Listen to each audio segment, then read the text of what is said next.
Alright, hello and welcome to my stream. I have no idea if this is gonna work. We'll find out together.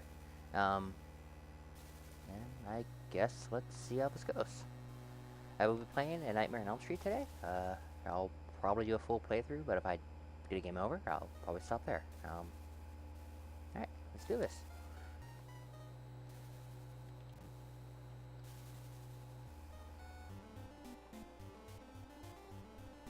Oh, this game has kind of an interesting thing. I could be misremembering. It's been a while since I've seriously played it. But the first house, I'm pretty sure changes locations. Could also just be the fact that I was, young and stupid at a point when I first played this, but you never know.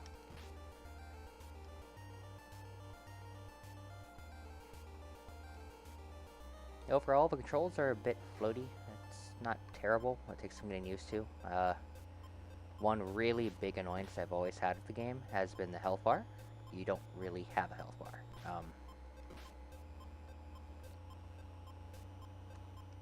You'll notice there's a health bar looking thing at the top, but that is not actually your health. That is your timer. It goes down while you play, as well as when you take damage. There we go.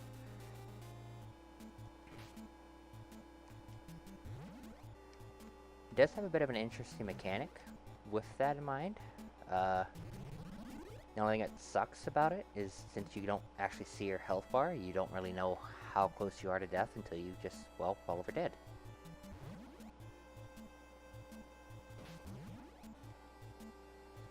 The game is basically like a mini scavenger hunt. You need to get all the bones. I can't remember if you can actually move ahead without them. But you collect the bones in the house. You then go fight the boss. Then you move on to the next stage. And it just repeats like that. You get, I think, a total of 3 continues.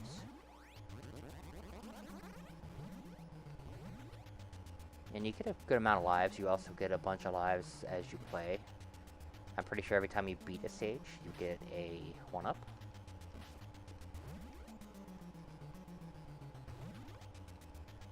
The meat here, I don't know if it restores your health or not. It definitely restores your timer.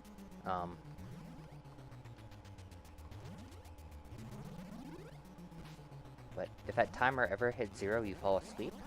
The enemies get a little tougher. They change. And you have a hidden timer after that for when Freddy comes to get you. It's basically like a mini boss spawn type of thing.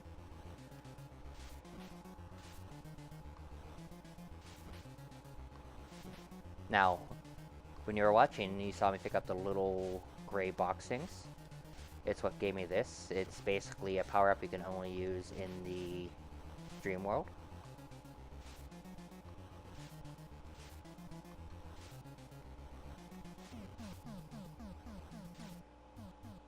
Alright, on to the next house. One thing I remember really hating, and I've noticed a bit already, is when you go to interact with a house, you cannot always enter right away. You have to be like very pixel perfect in where you're standing.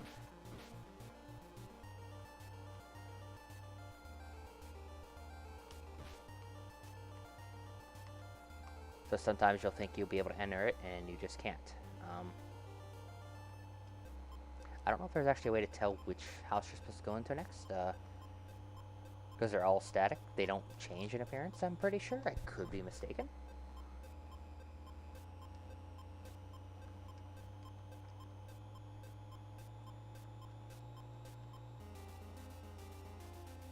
There we go. Yeah, the houses do change. Last night I was doing a test run of this, and I have noticed that it was the 2nd and 3rd. Today it's the 2nd and 1st, so at least the starting levels change. I don't know if the final ones do or not. We'll find out together, I guess.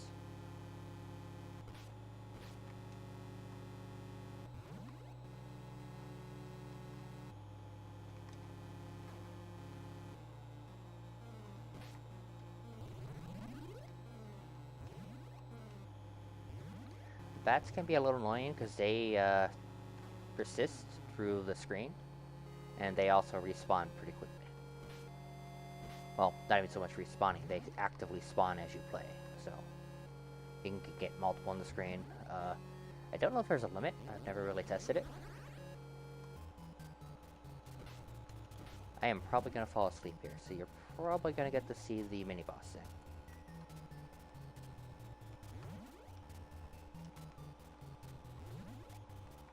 Pretty sure I already grabbed that power up, so I'll ignore it. Oh, I lied. You're not going to see it yet. I apologize.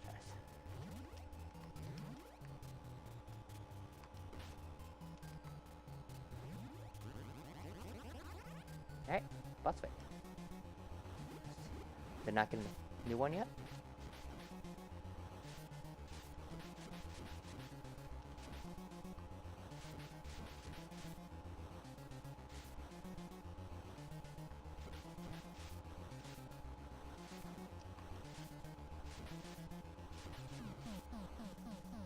Yep, it seems like every level you get a guaranteed one. So that's, you know, not too bad. It's pretty, forgiving in that regards. You can die kind of easily, and like I said, you don't really see your health bar. So there's no way of knowing how close you are to death unless you're counting hits.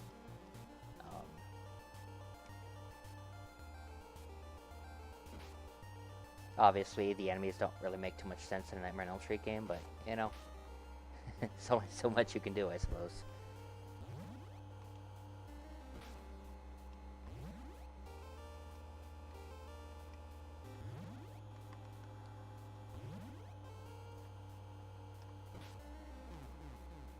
Of course. You know that time when you're playing a game and you just, you know, walk off the edge for no reason? Yeah, it just happened.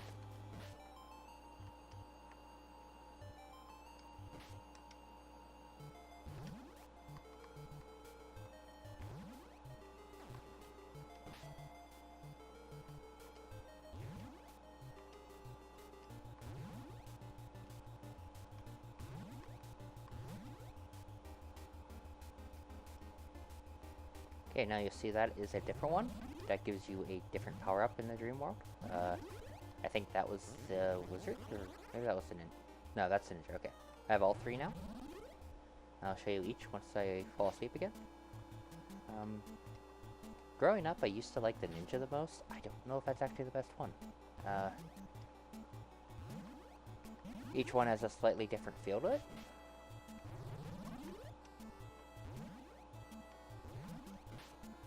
But they all have a projectile weapon, so that is a nice touch.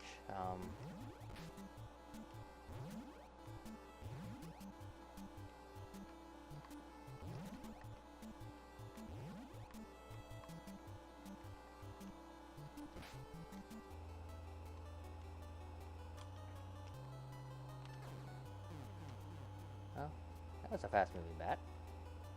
They did not like me.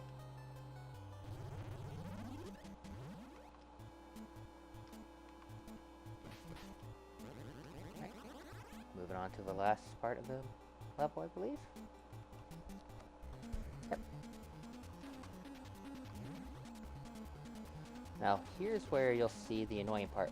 The flies. They just keep spawning, so if you don't press forward, they're just gonna keep coming.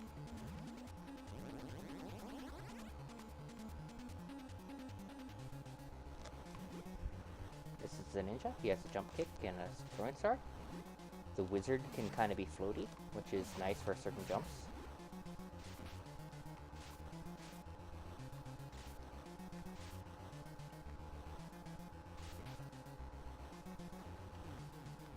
It is kind of important to get used to all the bosses.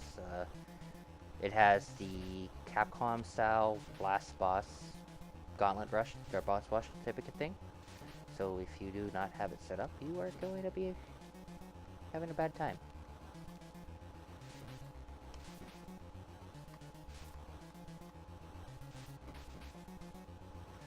One interesting thing about this game, and one of the reasons why I think I remember liking the ninja the most growing up,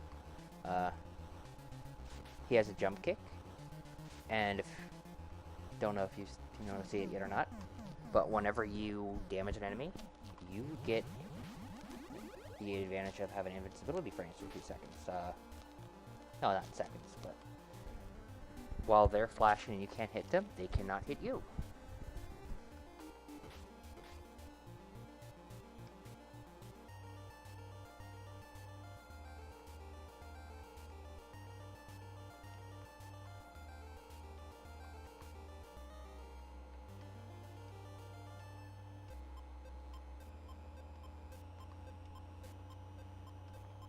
Yeah, time when you're wide awake and you're walking down to the junkyard and, you know, knives are coming out of the ground. Yeah, me too. Actually, not really so much as knives. They're kind of like freaking blocks, stabby things.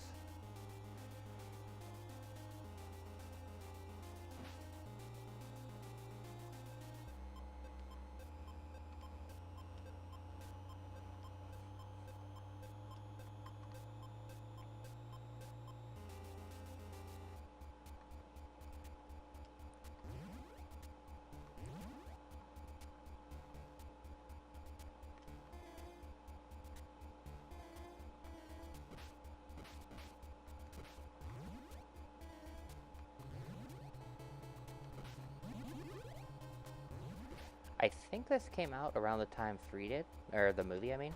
Uh, Obviously, there's a whole Dream Warriors power-up type thing, and then there's the junkyard. Um, I'm not sure of exact timing. I could be a little off, but that seems like a safe bet.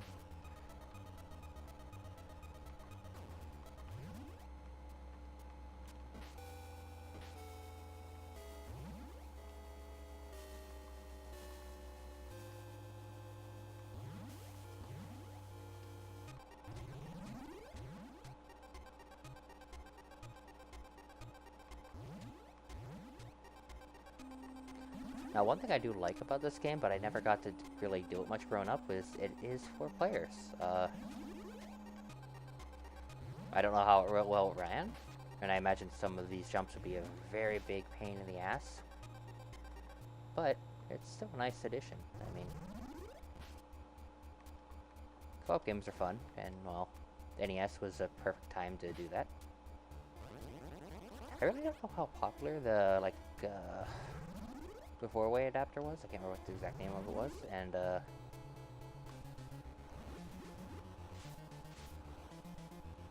pretty sure there was a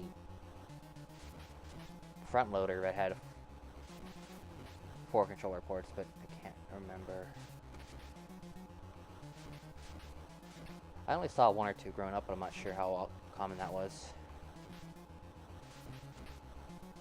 I think the top loader only had 2.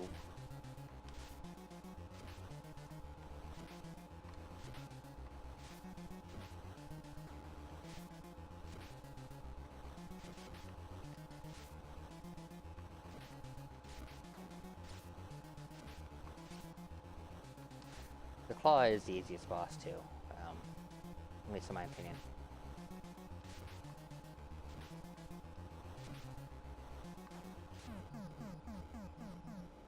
Alright, on graveyard.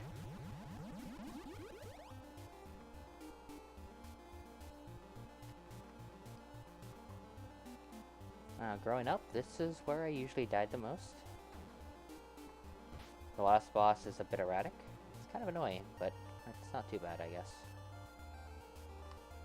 Just coming back to it after so long, it does take a little while to get used to actually having to pay attention, I guess.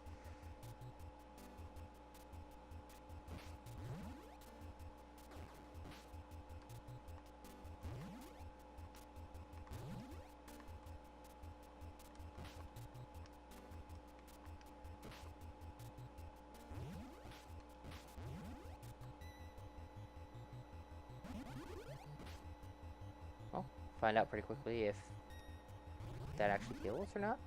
I think it does.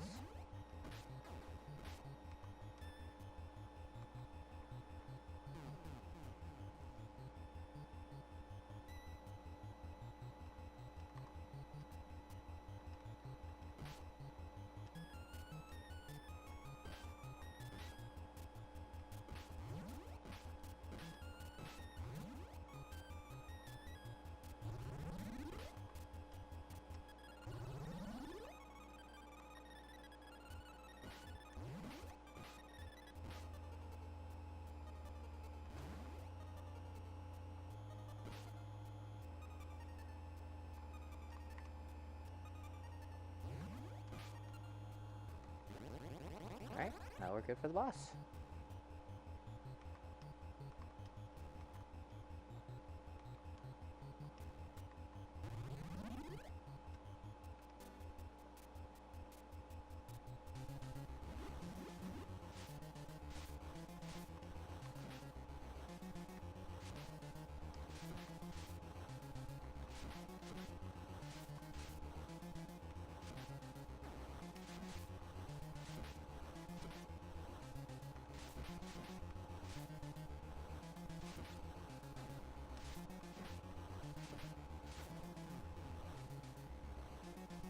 This is a game that you have literally one life left. It's not going to go down to 0 or anything like that. So if I die here, I will get a continue.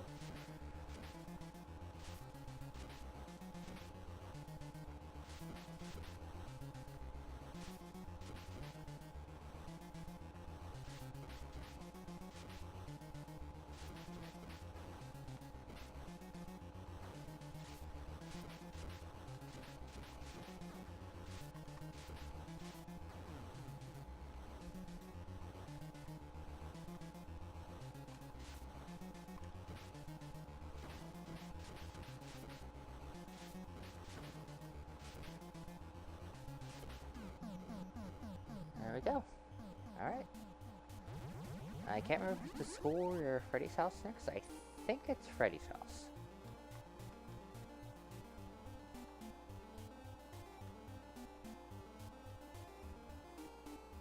Yep.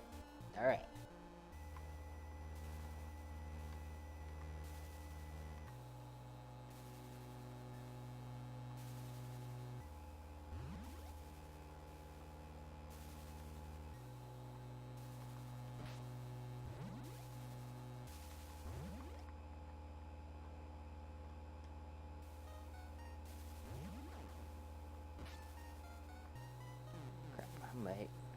I messed up here. Let's find out. Okay, now I can jump back. Good.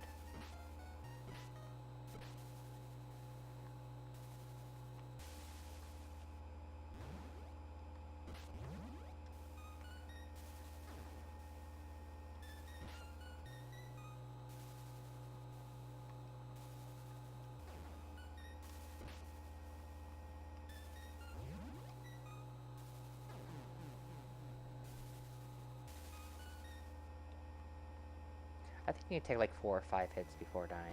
Never really counted them. Probably should, thinking about it with me.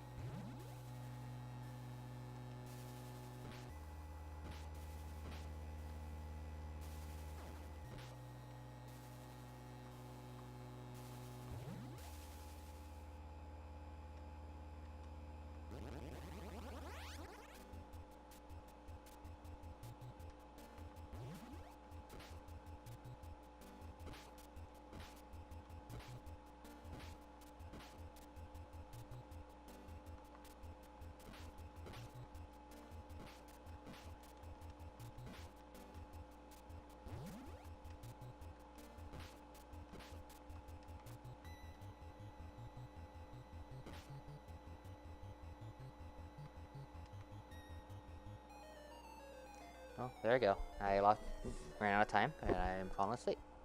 Like I said, enemies change. A few of them I think get more aggressive. I can't remember.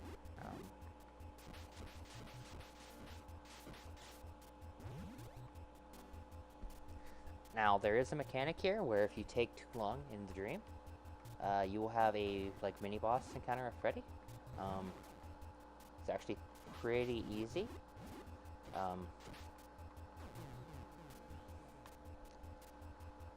Much easier than at Spike Wall, anyways.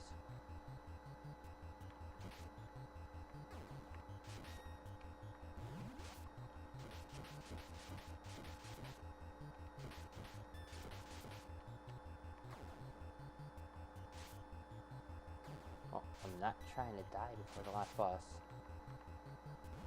Kind of nearing the end. Alright.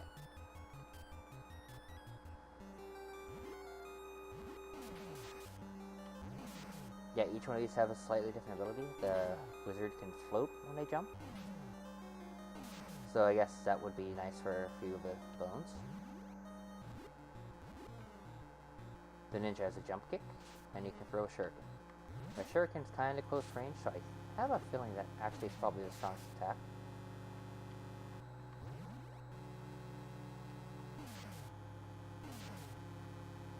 And this will wake you up.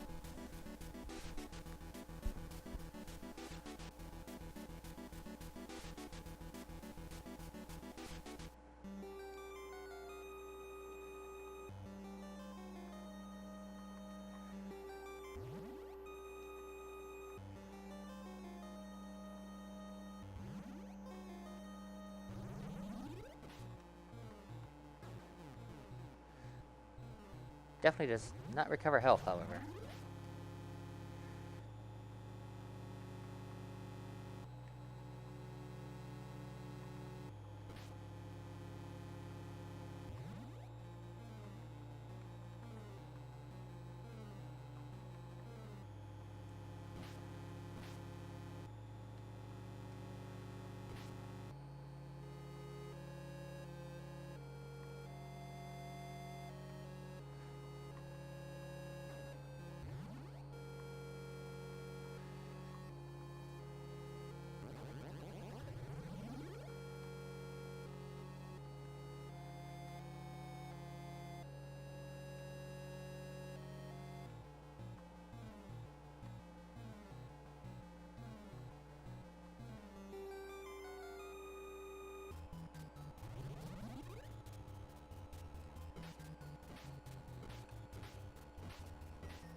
Oh, hopefully that recovers health.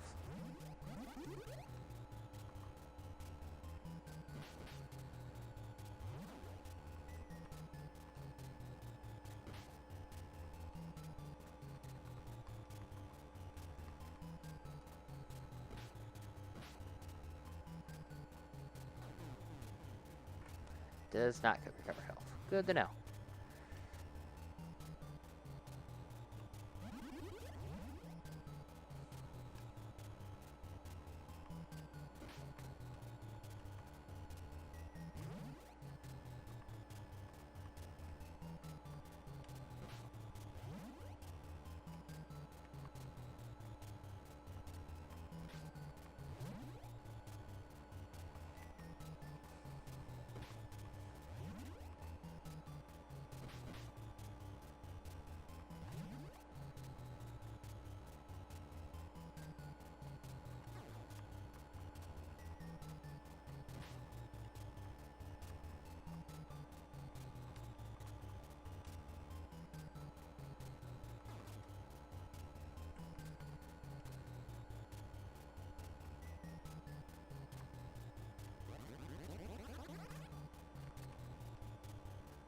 Alright, boss time. Can't remember what this one is. Oh.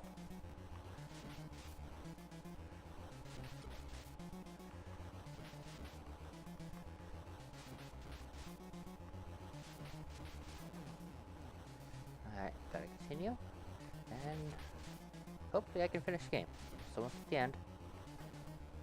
I'm pretty sure I'm almost at the end. I hope I don't get hit 50 times.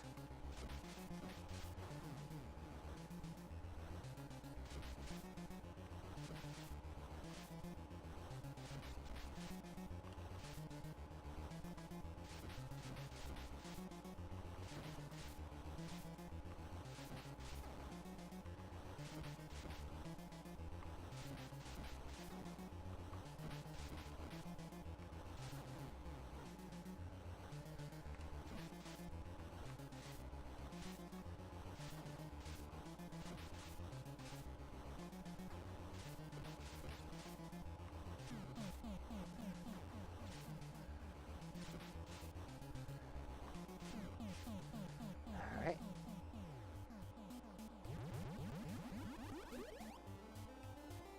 Come on to, I'm pretty sure it's the last stage. I can't remember if I have one more continue or not. If I do, I should be fine. If I don't, I might die. Hopefully I get to the last boss, so just to at least show you.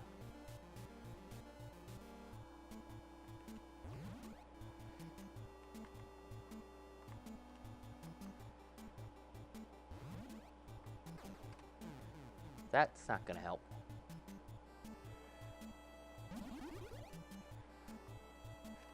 That's not gonna help either.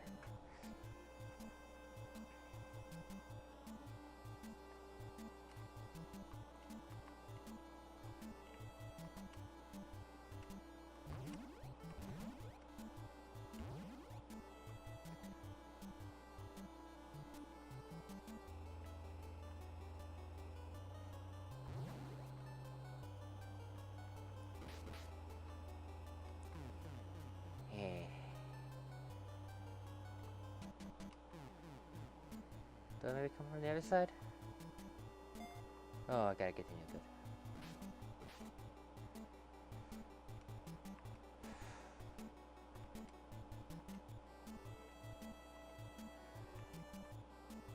Oh, don't come from the side. Alright.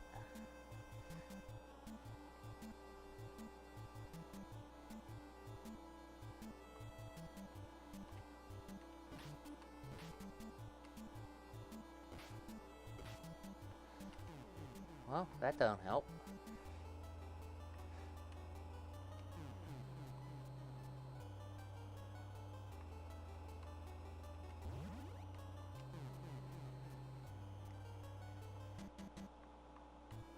Ah. Pretty sure that's game over. Yep. Well, that is my gameplay review of A Nightmare on Elm Street. It's not a bad game. It's enjoyable. It does have a lot of issues. One of which is you don't have an actual health bar. And from what I can tell, you can't recover your health bar. It is a bit forgiving in the amount of lives it gives you, but as you notice at the very end there are some platforming things that could be a bit tricky. Chances are, if I would have just went forward and came back for that one bone, I could have just did one of the Dream Warrior things and got to that one easier. I would say it's an enjoyable game. And if you have any interest in a 4-player game, this isn't that bad of a game.